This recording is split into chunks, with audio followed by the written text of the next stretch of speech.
This is my favorite one. Take your sticking paws off me, you damn dirty ape!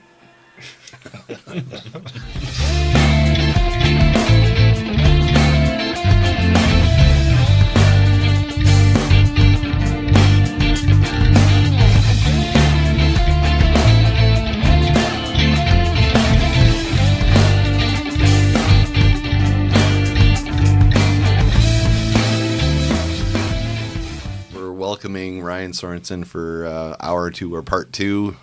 Say hi, Ryan. Hello. Ryan is from the Disraeli Dreamers. We're allowed to say that. It is still currently accurate. That video you guys just posted. Holy shit, is that awesome? The Space-like woman? Yep. Yeah. Is that on YouTube? It must be, yeah. I think. Right? You know what? I think we just threw it up on like my Facebook page, and it's going to be on Spotify shortly. We kind of missed the boat. We're supposed to release it for the Storm Area 51, but didn't quite go up in time. It is a departure, that's for sure. But it's super fun. It is so awesome. I'll link it. I'll link it on the show notes for sure. It's awesome. It's weird. It's really weird. Yeah. And that was such a toned down version of it. The person who put it together for us went in this really crazy direction. It was violent. It had so much nudity in it. We're like, whoa. Were you naked, Ryan? Is that what you're telling us?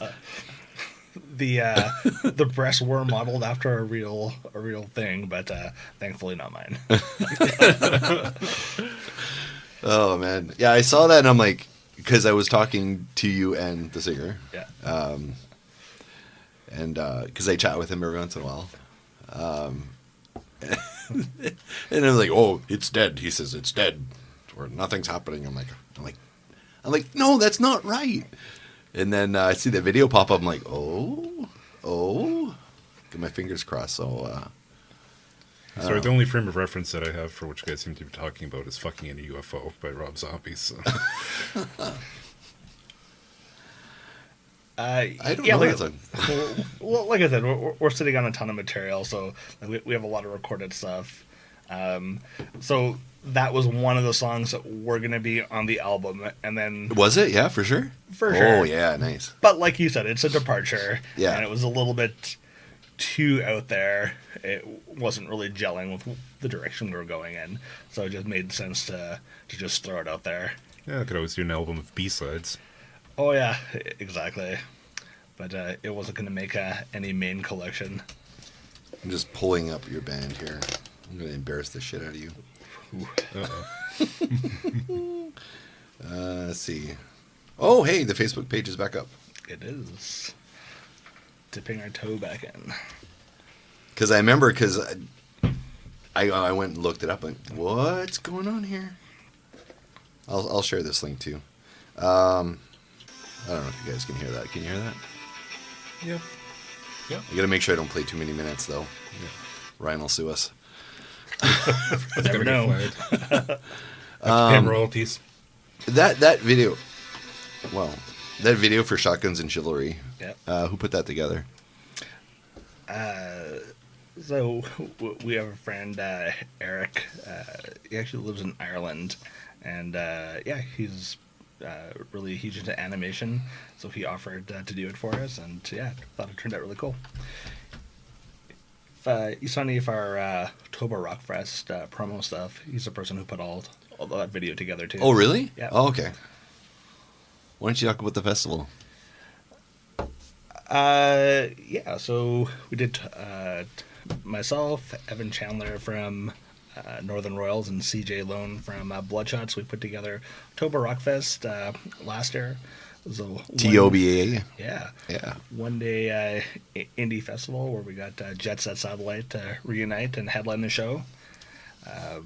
We really want to do it again this year, but we had some legal stuff we had to sort out from year one. So 2020 looks like it'll be the new festival. Sweet. Nice. Yeah, I was excited. Jet Set Satellite, like totally out of left field. Yep.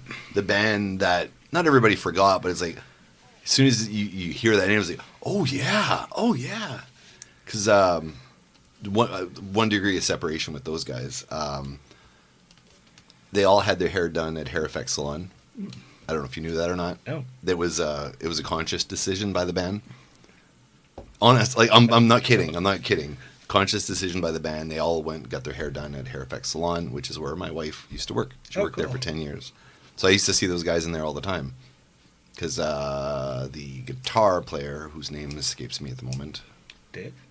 Yeah, it must be Dave. Yeah. His fiancée, girlfriend, Janelle, she worked there.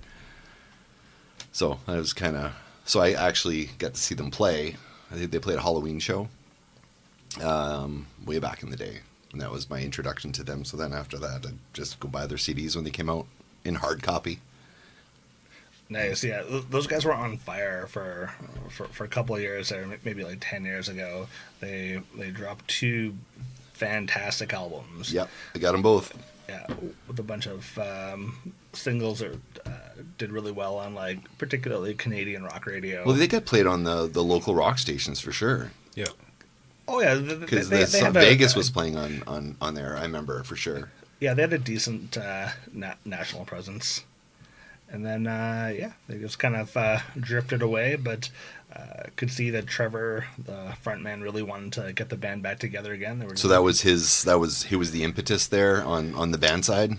Yeah, I got the idea because I was always a fan of them, that I'd love to see them back, and just sort of bridging the topics we were talking about before, like promoters are always looking for new angles or something different to attract people to their projects.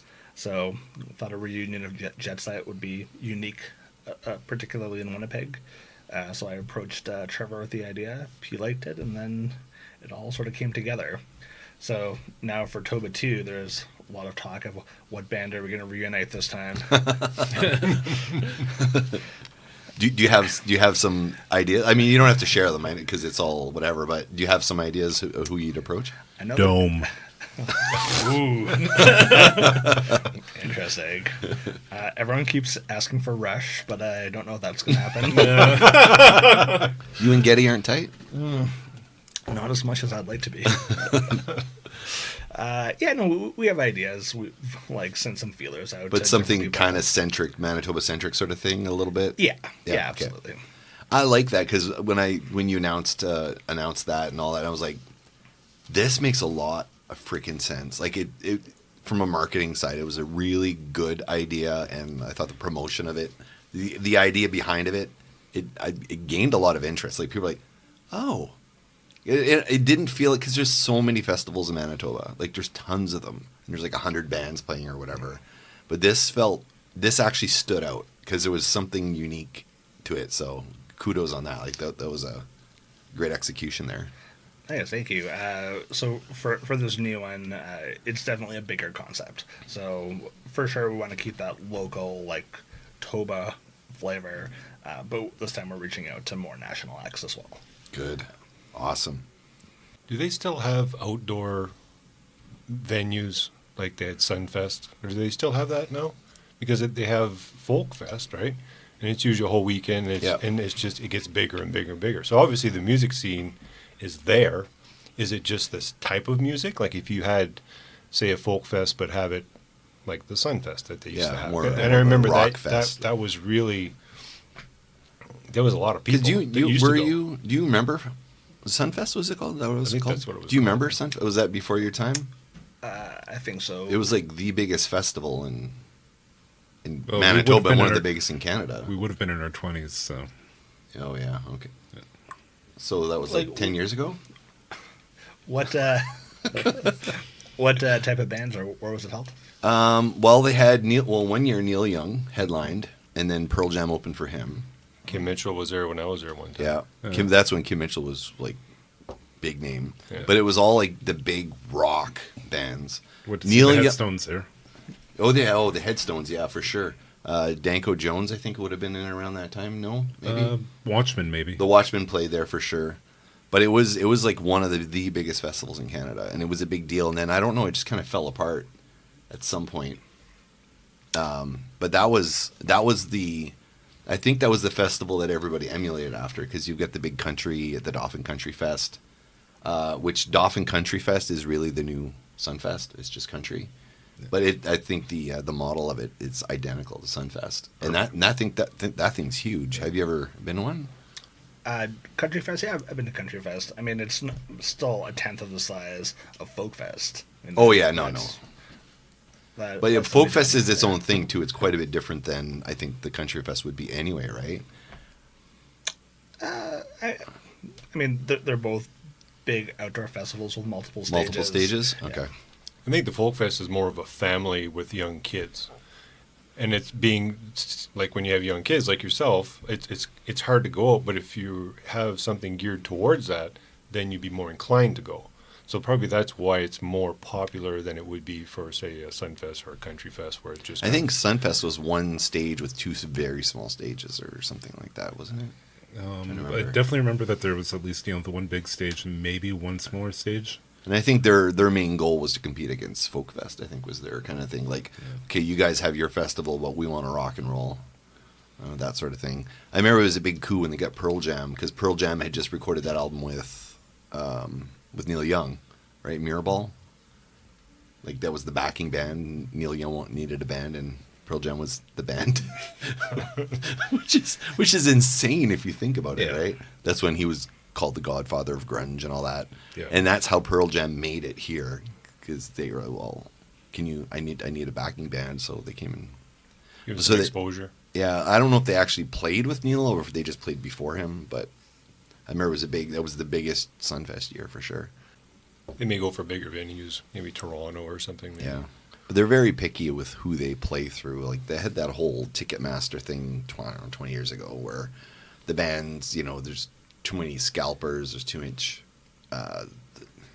Ticketmaster's making too much money, like they're just hoarding all the money, they're not paying the artist, they're ripping off the fans. Like, that was their big thing, I don't know, sounds like ago. Music companies in general. Yeah. Try to get as much money, suck as much money out of the band as they can. Yeah. So to see we're totally off. So I actually had a plan coming in this morning, actually. Did we veer off again? We veered off, but that's okay. Something I kind of want to do when we have someone special in the studio is I wanted to play a game. Okay. So the game's called Faces of Geek. And Ryan is going to give us his 5, and you can pick whatever it is. It might be music, it might be geekery, it might be movies, it might be comic books. Pick a topic and give us your 5, and then we'll talk about each of your 5 and give us our experience with whatever you're throwing at us. Cool.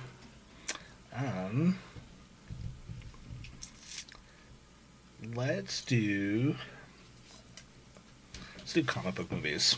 Oh, God. Okay, I'm totally in. I just got a little excited. That's right up your alley. I'm almost excited enough for Todd to say the keyword of the episode. Desire. Yeah. Okay. All right, so you're gonna just go one by one. Yeah. Are you gonna? Is it like a top 5? Is it just 5 of your favorite in no particular order? What do you give 5 us? terrible ones. Ooh, terrible's good. How about this? Let's do 5 upcoming ones. Oh, okay. Yeah. All right. So, go current. Okay, so no particular order, but probably the number 1 most anticipated movie for me right now is Joker. Oh, yeah. Yeah. I'd watch it. Yeah, I actually, I wanted to kind of plan a Meet the Geeks movie or whatever. Sean Geek, Meet the Geeks, go out and go watch this movie. Yeah. It's definitely generating a lot of buzz, both controversial and, Oscar buzz as well. Oscar buzz, yeah. So what's your, why is this your top? So I fancy myself a cinephile. Like, I love well-made movies. I also like the comic book genre, and it looks like it's the perfect marriage of both. It looks like it's like a prestige film that actually has like a comic book roots. Just everything I've seen about the marketing, what I've read of the reviews of people who have seen it so far, looks like Joaquin Phoenix does a tour de force performance. It looks like it's dark, cynical, riffs on Martin Scorsese's movies from the 80s, which I'm a giant fan of. Oh, So, yeah. Just everything about this looks like it was tailor-made for me.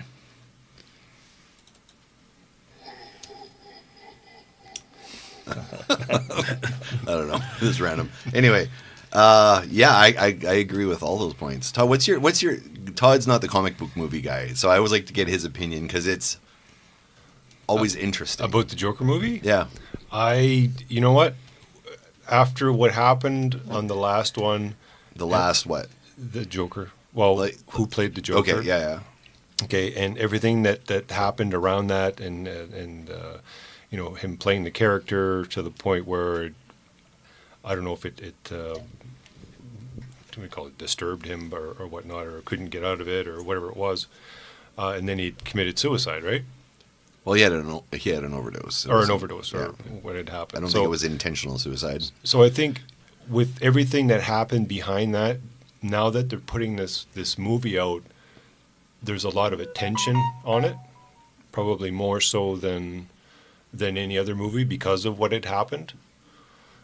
And just watching the previews and how how the movie's gonna come out, it's very, let's call it intriguing. It's very.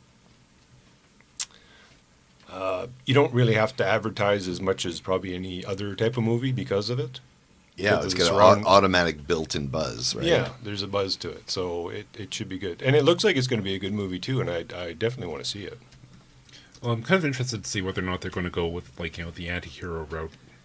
You know, kind of like... I don't think that's where they're going. well, yeah, because, I mean, the Joker's always kind of been a classic villain, like the villain's No, villain. he's not he's a villain, flat out. Yeah, But he's not your normal villain. He's like the psychotic villain. yeah. He's like way out there. The Joker comic book, it was a one-off. I'm blanking on the name of the writer. He did 100 Bullets. Oh, Azzarello. Yeah. Ryan Azzarello. And, you know, that kind of, I thought, perfectly illustrated the Joker. You know, how, you know, he can almost, you know, seem appealing, but the deeper you delve into But he's not. It's Yeah. it's a surface appeal. Yeah. Yeah. Because, I mean, you know, the one major turning point for, you know, the main character of that, Johnny Frost, was, you know, when he watched the Joker slaughter two innocent elderly people in their bed Yeah. and realized, you know, just how crazy he was for one to be like the Joker. And, you know, that's kind of what I'm hoping they're going to bring to this movie, that they're not going to try to make him an anti-hero. I don't think they're making him an anti-hero at all. Yeah. Yeah. And interesting too, like the director is Todd Phillips. Right? The Hangover. Yeah. But that's not like when he did The Hangover, he was like of the Martin Scorsese, like I think the stuff he did before, he was the Martin Scorsese guy, like that type of filmmaker. And then he did The Hangover, which was actually kind of a darker comedy, right? It for sure is. And then, but I think people discount his abilities as a director because he had massive success with a quote unquote comedy. But he's a serious filmmaker. He's always been a serious filmmaker. I think it's good for him to do this movie and go, no. I am a filmmaker. I made comedies, but I made an amazing, like The Hangover 1's an amazing comedy. It's got so much dark edges to it. It's not a piece of fluff. It's not, it's not Wedding Crashers. No. This is way different. So I'm excited about that. Yeah. They use a different formula. Yeah. Yeah. Oh, that was good. Nice to keep- yeah. Are you a Joaquin Phoenix fan? Yes, I enjoy him in everything that he's in. Like, probably in the conversation for top 10 working actors in Hollywood today. Yeah, me too. Yeah, definitely. What's your favorite that you've seen him in? Oh, I'm blanking on the movie right now, but that Scientology movie. Oh, The Master? Yeah. Oh. Yeah, he's a genius. Oh, The Master's good. Is that a new movie? Or an older movie? The Master is a couple years old. I actually got it up here. Is it on Netflix? It was. I think that's where I saw it. It's from 2012. Yeah. That movie was great. Oh man, that movie was so good. He's even great in like not so good movies. I think the first time I saw him was probably in 8mm, like a Joel Schumacher, Nicolas Cage movie, and he's even good in that. Like even in like small bad roles. That was a dark movie. Yeah. That was I might have to go back and watch it. That was a really dark movie. 8mm, Yes, it yeah, it was. was. Yeah. I think the movie that I saw him in first. I'm just going through the. He was in. Did you know he was in the Superboy TV series? No. Really? He played Billy Hercules. I'm just going to kind of. He was in one of the first earlier ones. Was like Inventing the Abbots. He was in U-Turn. U-Turn was a really good movie. Return to Paradise, and then Clay Pigeons with Vince Vaughn. 8mm. Here we go. The Yards, and then Gladiator. I think that was the big breakout role for him. Yeah, definitely. that's where I definitely remember. Did he get him an from. Oscar for that one, or did he? He got was the nominated for nominated sure. for support for sure. Yeah. But man, he was good in that. He was really good in Signs. That was the M Night Shyamalan movie.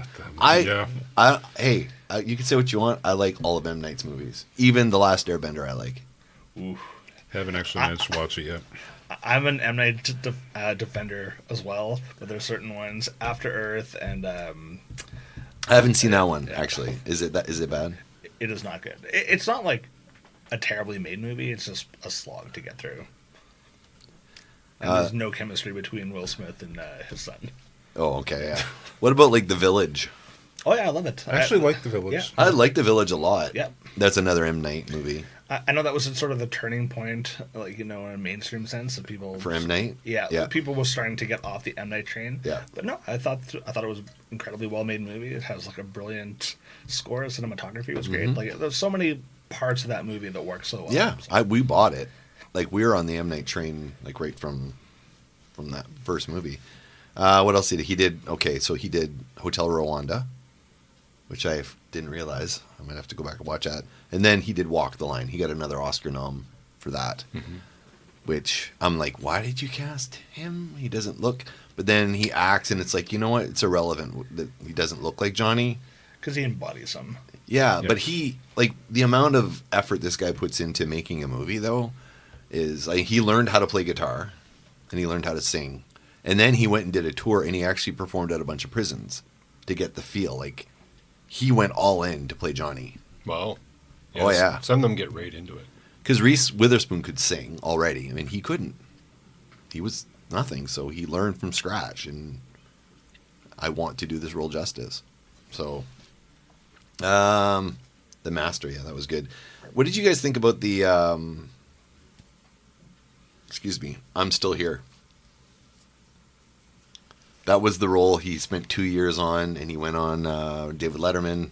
Oh, he had the beard. So I never saw the movie. You never saw the movie? No, I haven't seen it. I watched. Oh, you have to see it.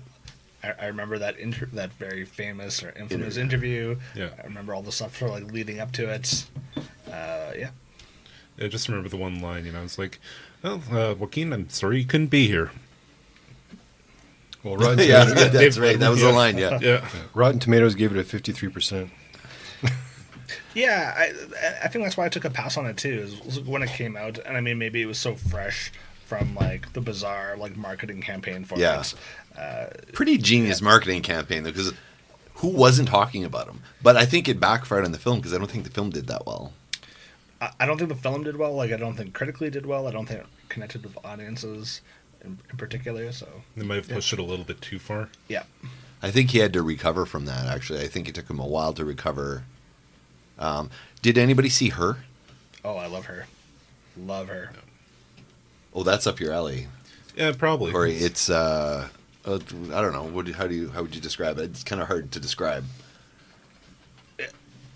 It's hard to describe just because it's so I don't want to say futuristic. Just with the AI and the phone, Scarlett Johansson's incredible voiceover performance. Oh yeah, I don't know. Like for me, somebody who is addicted to my phone, like I thought that movie was so real in like the most perfect way. It's like Yeah. everything that I love about sci-fi. It's our world like a couple years into the future, and he falls in love with his AI. I think I may have seen that one. Yeah, it's I mean, it's not that far off from reality. it's not that far off We at live in all. a society where people are marrying their sex dolls. But not This is what Corey brings to the show. Yeah. The news that none of us read. Yeah. Howard Wolowitz. I think with modern dating, like people use Tinder and apps, and people get into these long distance relationships with people just by texting and talking over the phone without ever meeting, and really you can form this really deep connection without having that like physical touch. Yeah. And I think that's becoming more and more popular nowadays, and that the movie just took it to like the next level. Well, people are getting lazy. You want to meet for coffee? It's like going out to shows. I mean, people are lazy. They just don't want to, go out or same as with they're meeting people. They just, they can just do it from home. Like the way technology is now, I mean, they even have, I'm sure they haven't perfected it, but say they have, robotic arms or whatnot, when you move them, and at the other end, say you're from Australia or whatever, you could have them moving at the same time. So you could, if you wanted to, say, play cards or something, just weird, or just, whatever. The sex suit does exist. Yeah. It does. It exists? Yeah, where it's tactile, so if you're touching, on your end, you're touching, we'll say the neck. Yeah. You're touching someone's neck. Right. On their in their suit, they'll feel the touch on their neck. Now, can you automate it? So if you want to say a massage or something, you could massage someone, having a program. Put it on repeat? You run a program through your suit, see? Okay, here's one that... actually, I was listening to morning radio, so this is where I got this from. Is that a thing? Yeah. Morning radio? Yeah. On drive to work. Apparently, there is something along the lines of the Fleshlight that is Bluetooth compatible. Yes. Yep, I've heard of the Fleshlight. Yeah, where you can purchase a blowjob from a porn star. You can download the program. Yeah, they just have to do it once, and they just get royalties. Yeah. Just it's actually continuation yeah, of royalties. that's not far off from the truth. It's actually all these different porn stars, and you can. I wonder what it would like if it was her, or then you can Yeah. say, and then you can compare. Yeah. This is actually. Do they have that rating in porn, like the best? I don't know, whatever. I think they do See, actually. Corey always goes off the rails. Yeah. I like it though. But again, it kind of comes down to Desire. That's what it comes down to. yeah. Desire. So Ryan, do you think a Sean Geek T-shirt with the word "desire" on it would be red?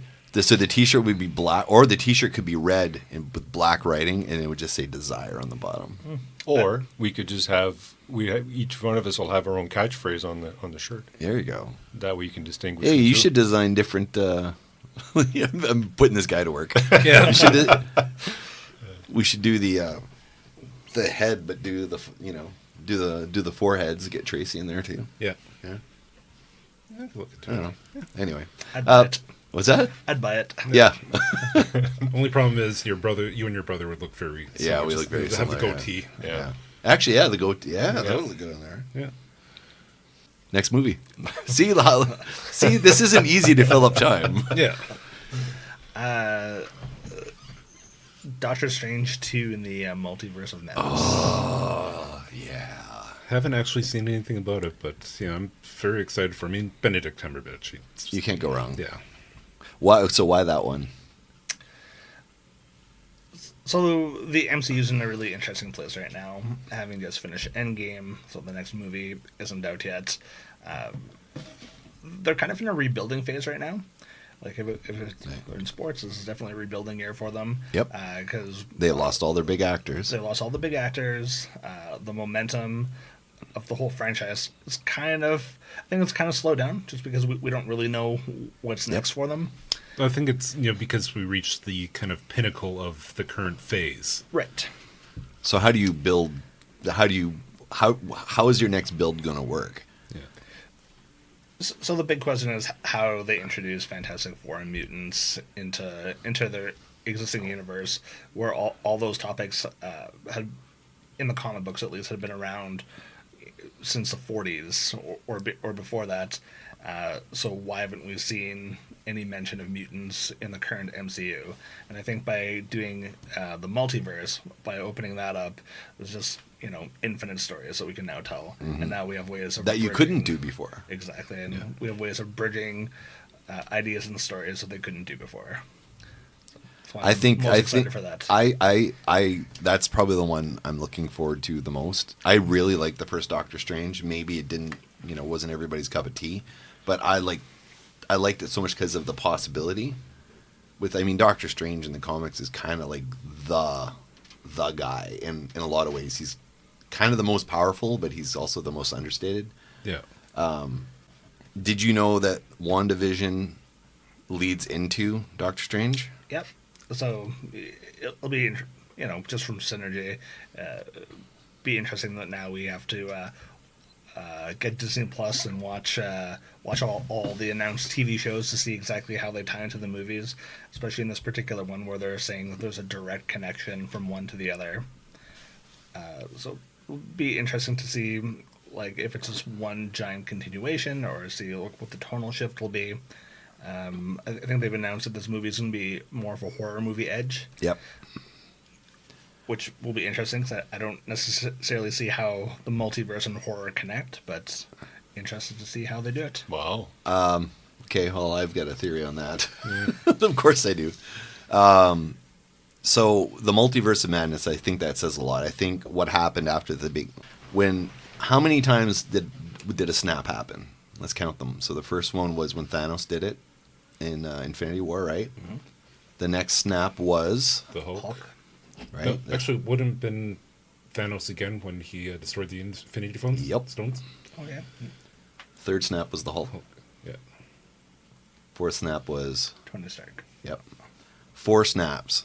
The fabric of the universe really got tested at that point. And in fact, all the snaps involved Earth in a way. There was humans there, humankind, like the planet Earth, like we were all impacted. We all had some impact on when that snap happened and why that snap happened, right? For every single one, and for most of them, the ones that Thanos didn't do, there were human beings that did it. So now, the Earth, the entire universe is aware of the Earth. They might not have been before, but all those big classic guys like the In-Betweener, Eternity, all those cosmic beings from the comic, they're all aware of the Earth right now. So the Fantastic Four, my theory is the Fantastic Four have all along been working on multiverse stuff because that's what they do in the comics. They're Imaginauts. They go to other universes, learn about those cultures, and take that learning back to Earth. That's what they do.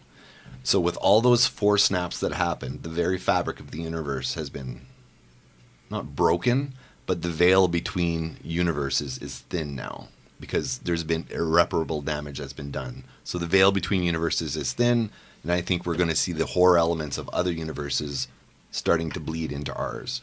And that's what I think Doctor Strange is going to be about, is fixing a lot of that crap that's happened. But in the interim, I think that Reed Richards has been working with the government all along with his Fantastic Four, whether they have powers or not, I don't know. But all along they've been working with the government on fixing things, repairing rifts, that sort of stuff. All the stuff that Tony's not doing, because Tony never played nice. He played with S.H.I.E.L.D. a little bit, but he didn't play nice with S.H.I.E.L.D. either. So I think the government needed a smart guy to work with to do all this stuff. And because Tony wasn't available, because he's a dick, right? They've been working with Reed all this time. And now with Tony gone and the irreparable damage that Tony did when he did the snap, because everyone saw him do the snap, he might be viewed as a bit of a bad guy by the government. So I think that Reed is going to be forced to come to the forefront. He's been around all along, but maybe his Fantastic Four had been in the negative zone or one of the other dimensions. And maybe they come back from wherever they are to say, okay, what's going on? The whole universe is broken. I have to fix this. And they're going to be forced to be in the public eye. So I think they've been around all along, and I think they're the ones that bought Stark Tower, and that's where the Baxter building is going to be. So do you think they're going to bother with the origin story again, or are they just going to go straight into... I think they're going to go straight in, maybe flashback, kind of the history. I think they're going to say, oh, he's been around, he's been helping the government all along, blah, blah, blah. Yeah. But I think he's also been part of the Illuminati. You read comic books, right? Yeah. You're familiar with the Illuminati. So that was a secret. It was a secret cabal of Reed Richards, Professor Xavier, Tony Stark, Stephen Strange, behind the scenes, and they're making sure that the universe stays intact, and that they're a secret society that makes sure nothing is breaking, you know, and it's all secret. So I think that's always existed behind the scenes, and I think Tony refused membership into that group, but I think Reed Richards is part of that group, and they've always been behind the scenes fixing things. That's my theory. So do you think that's part of like the main universe, or do you think it's in a different part of the multiverse? No, I think they're here. But I think this is the way they're going to introduce Namor, because there's all these rumors of Namor showing up in Black Panther 2. Wakanda's going to be at war with Atlantis. Those rumors are going around. They're trying to secure the rights to Namor because it currently belongs to Universal. Because they sold the Hulk and Namor to Universal back in the day.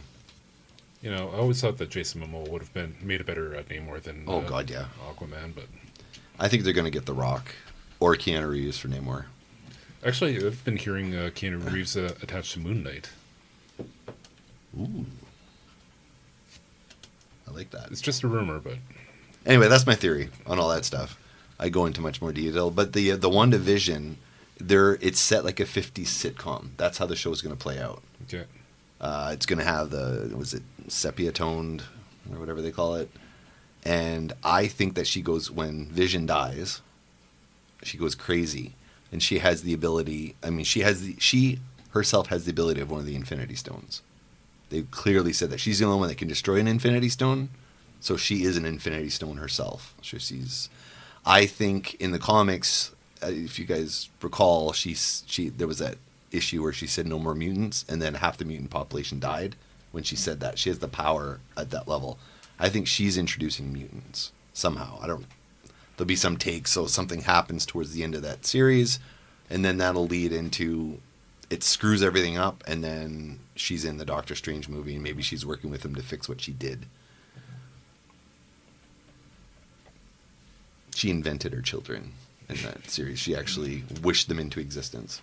Okay. Because she wanted children so bad. So do you think she's going to tie in with Magneto eventually?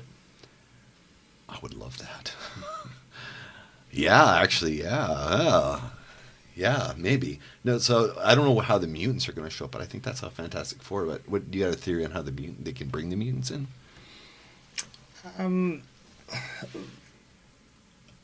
They've almost kind of painted themselves into a corner where it's going to be very difficult to do, because you want to honor the legacy of the comics, but at the same time, with the MCU being so popular, it's going to be hard. It's going to be hard to say that there's been like hundreds of, additional superheroes running around, especially in Endgame, when all the Earth or all the universe's heroes come together. So why were they not represented in this fight? Yep. Yeah. So they're gonna have to come up with something. One of the ideas I had was perhaps also relating to the snap. So for everybody that was involved in the blip and that came back, perhaps that altered their DNA somehow, and that somehow those are the mutants. That would lead to the mutants. Oh, I love that. That's good. I didn't think of that. I like that. Because then it can kind of tie into your idea too. So you've always had a Reed Richards, this brilliant person working with the government, but their power sets don't show up until kind of like the modern, whatever year they introduce us. So it explains why they weren't there for all these big battles, but why you can have them going forward. I think too, because they had that 5-year gap. They created a 5-year gap. I think maybe the Fantastic Four started at the beginning of that 5-year gap, and maybe the mutants started at that 5-year gap. But there's only 5 years of it, so maybe there's only, it's kind of like the first 100 issues of the X-Men comic where they're never really out in the world, and all the fights they have are all behind the scenes, and no one's aware of them, and it's all kind of really quiet, and it wasn't wasn't until later where, like in the Dark Phoenix movie, where Professor Charles Xavier is a celebrity and mutants are celebrities, and like I think they're really underground and hidden, and maybe they started at that first snap. I like that theory a lot. I think you'd always just have Deadpool come in, break the fourth wall, and say, "Listen, you and I know it's all about the studios, so just accept it." Yeah. What are they going to do with Deadpool? What do you think? So, I know you have a theory about this. I can tell.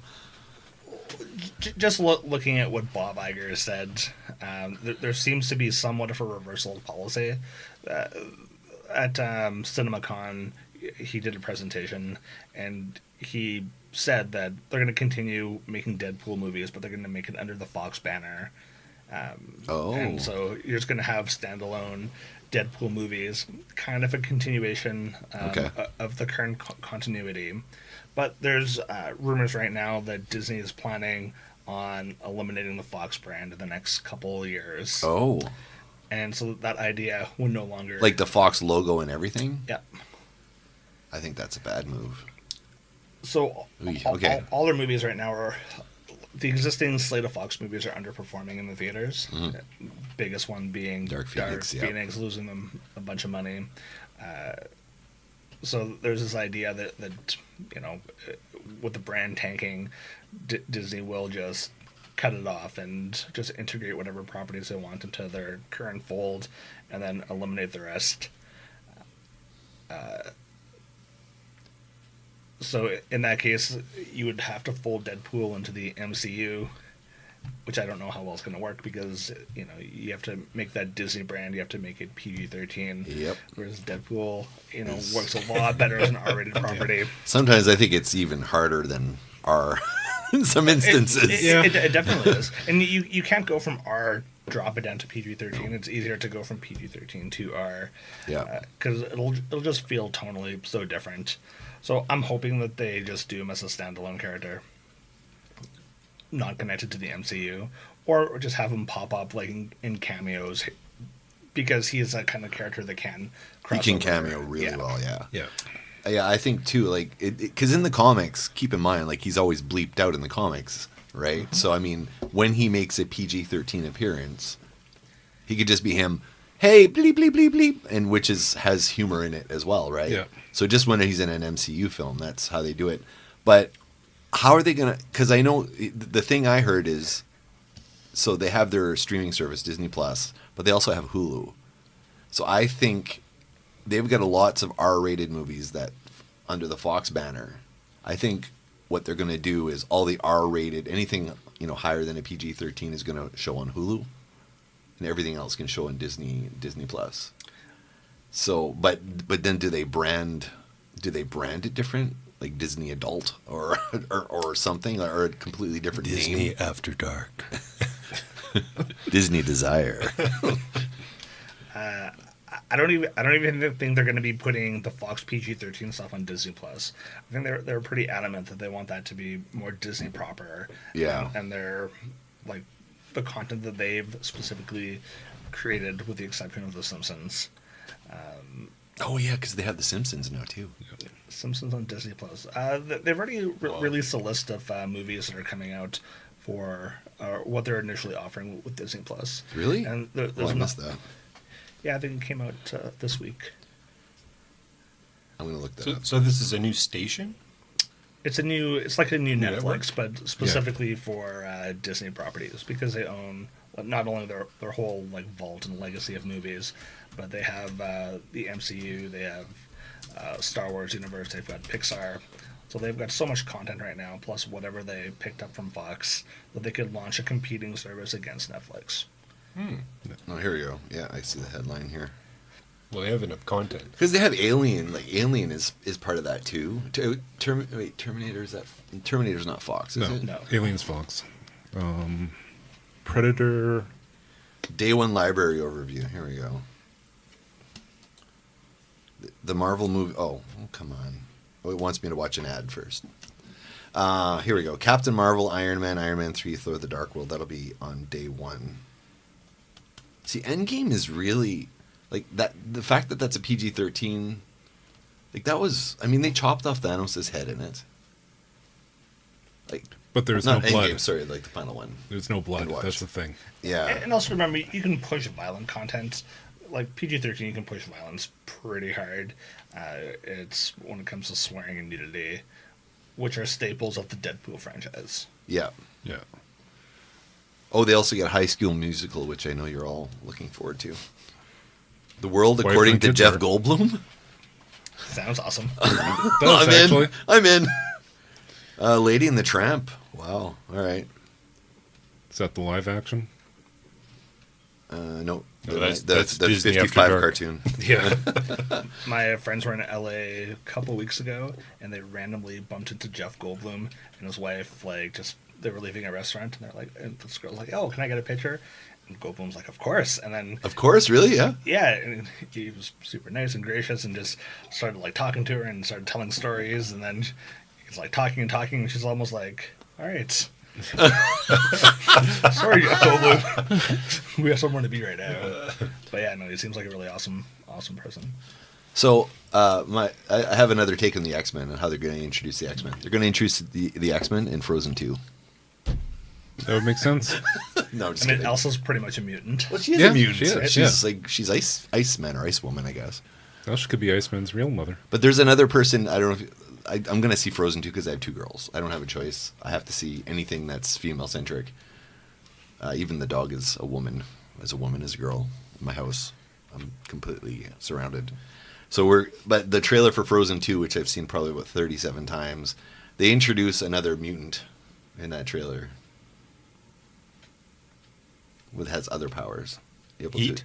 Like the opposite? No. No? It's like nature and stuff. Okay. So anyway, so next movie. Next movie is the new Spawn. Oh. Is that still happening? As Is it far as I know, it's the Todd McFarlane directed Spawn, right? right. Like, It's turning into Todd McFarlane's Chinese Democracy.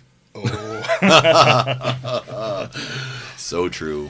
But the hoops that he has to jump through to get this movie made is ridiculous. Yeah. It's almost Spider-Man bad for getting it made, right? yeah, he seems to have a vision of what he wants, and he won't compromise that vision, and he'll take his property and walk away if he doesn't get it. But then again, he's a first-time director with no real movie experience. Yeah. So who's gonna give him money? But I mean, he has more money than God. Well, I think Blumhouse is the one who's fronting the bill. Yeah. Blumhouse, yeah. Which is an interesting combination. So Jamie Foxx is Spawn, Jason Blumhouse producing, and McFarlane directing. So a very interesting combination of players there. I mean, it could work. He's gonna finance. He's probably gonna partially finance it himself too. I'm assuming he's gonna get a producer credit because I'm sure he's putting his own Probably money executive producer. Because back in the day when he was doing Spider-Man, he was getting paid millions a month to make Spider-Man. Yeah. The first artist to at that level. But I mean,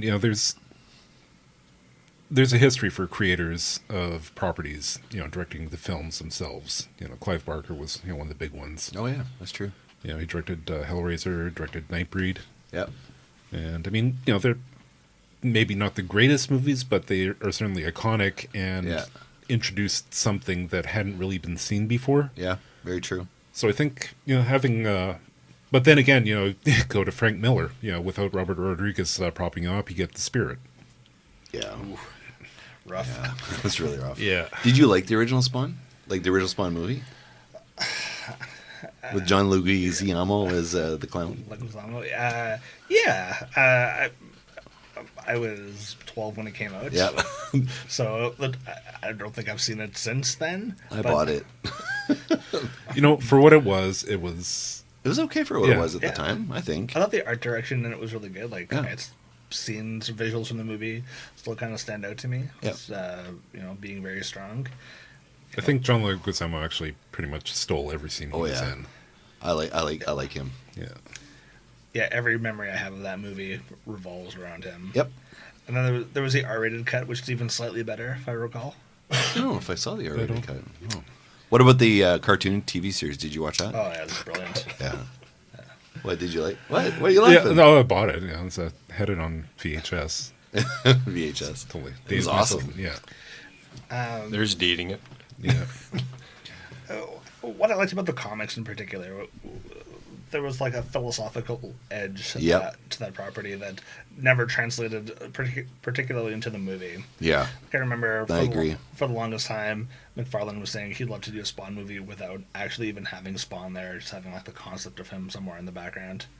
I think that you can make a much deeper version of that movie than what they've done in the past. Yep. So I'm interested to see what he comes up with. But I agree that who knows if this thing is actually going to get made with all the behind-the-scenes drama right now. And nice to see. It'd be nice to see McFarlane. I mean, is the Spawn comic still a thing? Is it still happening? I don't think so. I don't think so either. He's been doing his action figures, and he wasn't even writing the Spawn series for the longest time. He had people doing it for him, Yeah. like drawing it and everything.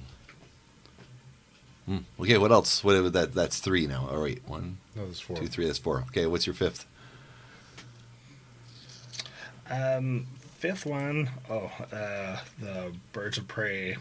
Oh Emancipation yeah. of Harley Quinn. Oh yeah. No, it's still Margot Robbie. Robbie. Yeah. Robbie. Yeah, I'm excited for that one. I think it's going to be good. So who do they have for the Birds of Prey in it? Ruby Rose as Batwoman. Do they have a Black Canary? Is the Black Canary in this iteration? See, I actually know the least about this particular one. The reason why I picked it is I just thought it was interesting that DC is actually continuing the continuity from their Justice League Suicide Squad. Yeah. Because it almost felt for a while there that they were moving in a different direction. Because nothing really in Suicide Squad worked, at least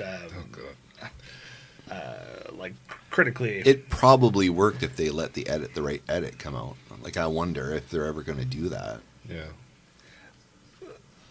I don't know, just like conceptually in that movie, like nothing happens. Like it's the smallest, most low stakes movie, with this giant budget and this huge cast. Yep. What I found interesting is, that it felt like it ended about 45 minutes before it actually did. Yeah. Because there's that scene where they're all sitting in the bar, and it's like, okay, well, this is the end of the movie, and then it kept going from there. I was excited because Adam Beach was in it. Like, Yeah. that was pretty cool. Even though he was completely wasted in the film. Yeah. Like they did not. I think everyone was wasted in that film. Yeah. Yeah. Jared Leto probably being the most. Yeah. It's hard to even get like a sense of what his Joker was. No, I don't. I know that people piss on his Joker, but we can't piss on. We don't know what his Joker was. Yeah. We don't. He was over advertised in the Yeah. like their entire campaign surrounded Yep. Jared Leto's Joker, and Academy Award winning Jared Leto as the Joker. and then he wasn't even in there for that much. And then you hear the behind the scenes stuff about like how he went so deep into character, and he, wasn't the table read just because he wanted to like maintain, whatever aura he was going for. His character isn't interacting with the cast for the majority of the movie, so he didn't want to have that relationship with them, and then he was sending them all sorts of weird Dead rat. gifts, weird items, dead rats or weirder. Just so much talk and hype went into what that character was, all for like 8 minutes of screen time. Yeah. That doesn't affect the plot of the movie one way or the other. Yeah. Yeah. And then one of It was the a waste. But she was good though. Like, I have to admit, like Margot Robbie, anything she's in. Like, have you seen other Margot Robbie movies? Oh yeah, I mean, Wolf of Wall Street. She's great in that. I've seen. Did you Once see Upon a Tanya? Time, and she phenomenal. Oh. In that. Phenomenal. See that one? no, I haven't. Todd? Yes. Just bear in mind, I have children. If it's not Paw Patrol or Yeah. YouTube videos, It's on Netflix. That's where we saw it. It's she is one of those actresses that, like, she's not just an actress. Like, she's got that Brad Pitt level of, I don't know. She has that it thing. yeah. She can lose herself in a role and Yeah. like craft these very different type of characters.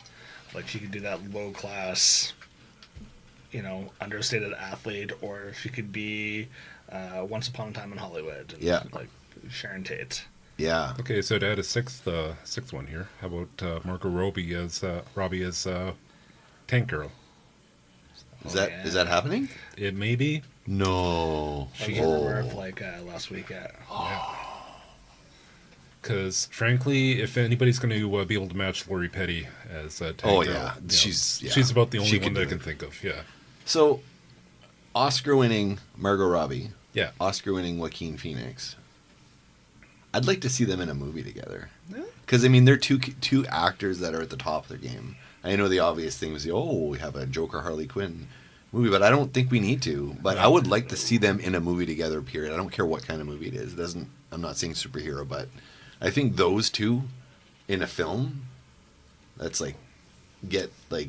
I don't know, well, Scorsese is the director or something. Or if they're doing Tank Girl, it could easily work in a role for Joaquin Phoenix.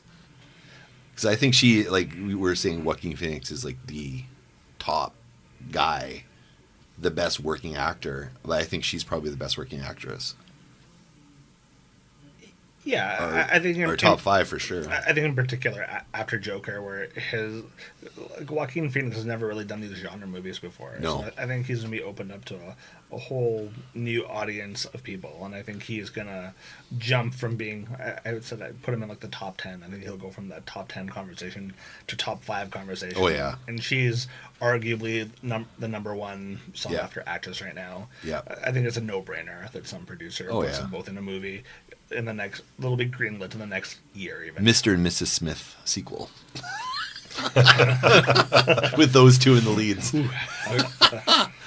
Could be my wife's favorite movie, by the way. Yeah. There's a lot of good in that. It's fun. Yeah, it was fun. It's 11 o'clock. Yes, it is. It is. And you got to be somewhere? I do. Yeah, I do. Yeah, so do I. So let's cap it off there. I want to thank Ryan for coming in. Hey guys, thanks so much for having me. It was a lot of fun. It was a lot of fun. Great having you. Pimp your stuff. Where do we go to find you? Pimp my stuff. So check out my band Disraeli Dreamers. We're back on Facebook. Is it at Disraeli Dreamers? Is that right? I don't even know. Yeah, I'm looking it sometimes you up. have to put those funny. It's at Disraeli Dreamers. Yeah. Now, is it the one word? Is it AT or is it the @ sign? No, the @ sign. Okay. Yeah. Yeah, we just put together a video just the other week for a cover of a Tea Party song, Psychopomp. So brand new video up from us, and probably see more content on the channel shortly as some of these older tunes start making their way out. And for sure we'll have some announcements coming up soon about where you can see us next. You can also listen to the first 2 EPs on everything, right? Absolutely. I think it's still on everything, right? Yep. I have it saved on my Best of Winnipeg playlist. Yeah, you also have, the Winnipeg playlist. You created a Winnipeg playlist on Spotify. I did. Which I copied on Google Play. Do you remember what it's called? Best of Winnipeg Indie? Yeah, I think so, yeah. Because I emulated the same title on Google Play. It's awesome. It's the Best of Winnipeg Indie music, and it's got everything on there. It was super hard to put together. Because I was trying to just pick one song from every band. When I started making the list, I thought I'd have maybe 20, 30, and then it ended up being, like 130, 140 bands. It took me 2 hours to recreate it on Google. And as I'm doing, I'm like, there's so many songs and so many things I'd like to put in here, but just wanted to be fair to the artists, because as I was putting it together, people started having opinions of what should and shouldn't be there.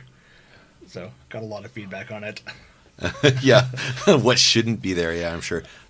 Favorite band in the city right now? You can't name yourself though. Favorite's hard. Favorite right now? I don't mean right. I mean right now is in the last minute, because that could change a minute from now. Sure, that's fair. I'm gonna say Exomerta. Exomerta? Yeah, okay. They released just a phenomenal album a month or so ago. They're one of the best live shows in the city. They're doing really big things on the business side. One of their tracks just landed on Billboard, and Really? they're getting Okay. they're getting major FM station play throughout Canada right now. So for me, those are the guys to watch. Yep. You played with them, remember, Todd? Mm-hmm. Yep. Ja. Ja. Yeah, they've certainly come a long way. Like even in the past year, Just in the last year, for sure. Yeah, very unique stage presence. Very, very unique look. Like they do stand out. They're not just kind of blended in with everyone else. They kind of have their own thing, which is super important. Yep. Yeah, they're very good at like branding, but their color scheme, like everything they do is on point. Like, those guys really micromanage just their whole image. Yep. In a way that I think more people should pay attention to. Mm-hmm. It ain't just about the music. It's all about how you put it all together. Exactly. Right now, I'd consider them the gold standards. And I know you said one band, but also throw out the Amadians too, sort of in a different genre. Yep. Man, are those guys good. Yeah, they also have a new EP out. They are doing phenomenal things. They're getting all the super gigs in the city right now. Yeah. Opening up for decent name artists, like open for Biff Naked. They played the Bombers halftime show. They're You can take a listen to them too, because they've been on just about every local podcast, from Witch Police to the Winnipeg Music Project to Paper Cuts. I think they've been on all three of those shows, which is actually an impressive feat. You can hear their original music on there, and kind of meet the band. Yeah, just every single person in that band is on point. Yep. Okay. Sweet. Cap it off there. All right then. All right. We'll see you guys on the flip side. See ya.